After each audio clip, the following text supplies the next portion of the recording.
नमस्कार। India debate में आप सबका स्वागत है। मैं हूं आशुतोष पाठक। मित्रों, कुछ देर पहले मैंने आपको बताया कि सलमान कैसे घिरते जा रहे हैं।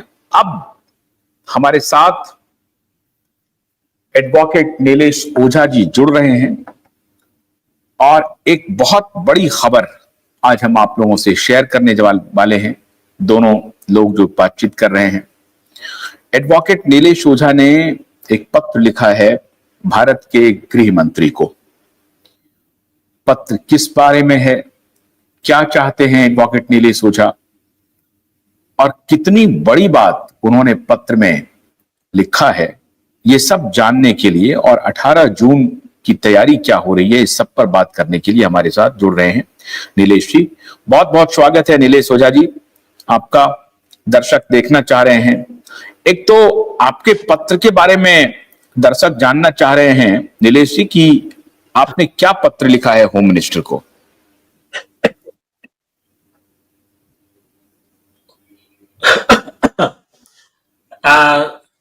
पत्र जो है ना, अभी हाईकोर्ट से तो इधर अपना ऑर्डर हो गया, स्टेट गवर्नमेंट को कह दिया कि आप आपका रिप्लाई एफिडेविट कर दो वगैरह, ये प्रोसीजर चल रही है।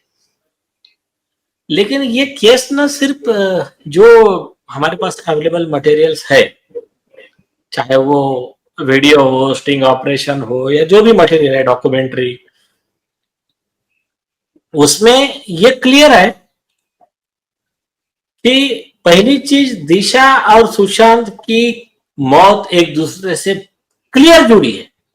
एक, सीबीआई ने जो भी उसमें गलतियां किया है उसको बाजू में रखो। दूसरा, ये सिर्फ दिशा के गैंगरेप और हत्या का मामला नहीं है।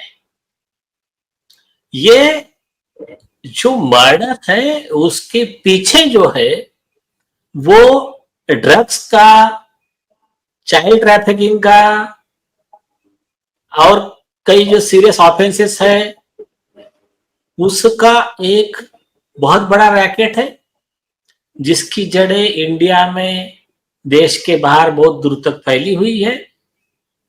ये एंटी नेशनल एलिमेंट्स इसमें इन्वॉल्व है। इसमें कई मतलब कुछ जो ये है इकोसिस्टम वाले लोग, अब इकोसिस्टम में इसमें दिया है प्राइमा फैसी कि इकोसिस्टम में वो मीडिया भी आ गया जो इन आरोपी के फेवर में माहौल तैयार करता है, और वो भी आ गए जो सीनियर काउंसिल इनके लिए पूरा मैनेजमेंट करते हैं, वो करप्ट जजेस भी आ गए जो इनको अपने पद का दुरुपयोग करके हेल्प करते हैं। और ये सब मिलकर इस देश को कैसा खोखला कर रहे हैं, इस देश के साथ कैसी गद्दारी कर रहे हैं, राष्ट्रद्रोह कर रहे हैं, इस सब का डिटेल प्रूफ के साथ में हमको जो देना है वो हम अमित शाह जी से समय मांगा है, सतीश सालियान जी की तरफ से जो पत्र भेजा है, और उसमें यह स्पष्ट रूप से कहा है कि ये मामला नेशनल इन्वेस्टिगेशन एजेंसी के ही ज्यूरिडिक्शन का है। आप इसका इन्वेस्टिगेशन स्टार्ट कीजिए, आप चाहे तो, और उसमें हेल्प लीजिए आप, रॉ, सीबीआई, आईबी। ये बात आप बहुत गंभीर कह रहे हैं और आप कह रहे हैं सीधे आपने देश के गृह मंत्री से वक्त मांग लिया है। तो इतना गंभीर मामला आप ये उठा रहे हैं कि ये मर्डर नहीं है, ये मर्डर के बियॉन्ड कुछ है, ये राष्ट्र विरोधी कुछ प्लानिंग है, राष्ट्र विरोधी खेल चल रहा है। इसके कुछ तथ्य आप जो अभी जो आपके पास एविडेंस है वो सब तो हम आप जाहिर है यहां नहीं बता सकते, लेकिन कुछ जो इशारा तो आप कर ही सकते हैं कि क्या, किस बिना पर आप ये कह रहे हैं। दर्शक जानना चाहते हैं कि इसका कोई आधार है। देखिए, जो इतना बड़ा फैला हुआ मटेरियल्स है पूरा, उसका ब्रॉड समरी वो 18 पेज के लेटर में आ गया, 16 पेज 18 पेज जो भी है। अब उसमें एक सिंपल, अगर आपको हिंट देना है ना, मैं आपको सिंपल बताता हूं, बाकी तो बातें ठीक है हम नहीं बोल सकते। नंबर 1, और एक बात बता रहा हूं मैं, इसमें कई जजेस के खिलाफ का भी मटेरियल अपने पास है। इंक्लूडिंग अपने पास में स्टिंग ऑपरेशन लिखा है लेटर में। मैं आप ये कह रहे हैं कि जजेज भी हिस्सेदार है इसमें पूरा एंटी नेशनल गतिविधि में? यस यस यस, और पूरे जिम्मेदारी के साथ मैं बता रहा हूं, ये जो देशद्रोही गतिविधियां है ना, इसमें 2 सुप्रीम कोर्ट के जजेस के नाम लिखा है, प्रूफ के साथ बता रहा हूं मैं। एक नाम लिखा है आपका रिटायर्ड महाकरप्ट सीजीआई जो थे अपने वो डीवाई चंद्रचूड़, और दूसरा लिखा है रिटायर्ड रोहिंटन नरीमन, रिटायर्ड जज।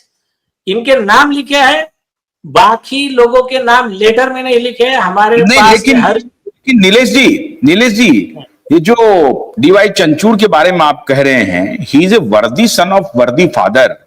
उनके पिताजी जस्टिस थे, और ये जो जस्टिस रोहिंटन के बारे में बोल रहे हैं वो फाली नारिमन के बेटे हैं।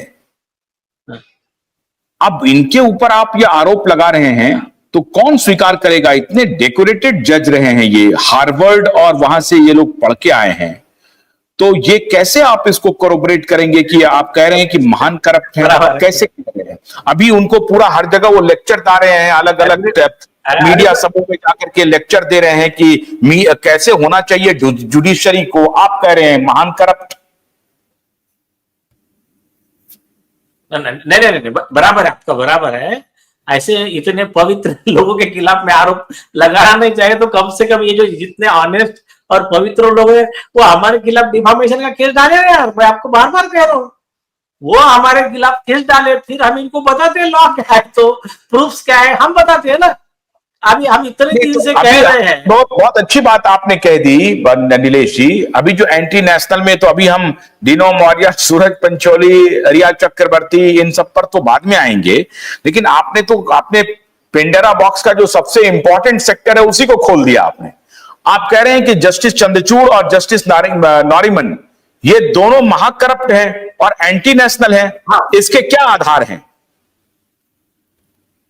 पूरी बात मैं अभी बताऊंगा, इसके लिए स्पेशल एपिसोड करेंगे। लेकिन छोटी बात ही बता दें, हल्का इशारा ही कर दें आप। जस्टिस चंद्रचूड़ ने ऑडियो बढ़ाना बेटा। ठाकरे ग्रुप को मदद करने के लिए, और तो मैं सिर्फ इतना ही बताता हूं, बाकी छोड़िए। इसने अपने पद का बहुत बड़ा दुरुपयोग किया है सुप्रीम कोर्ट के जज का।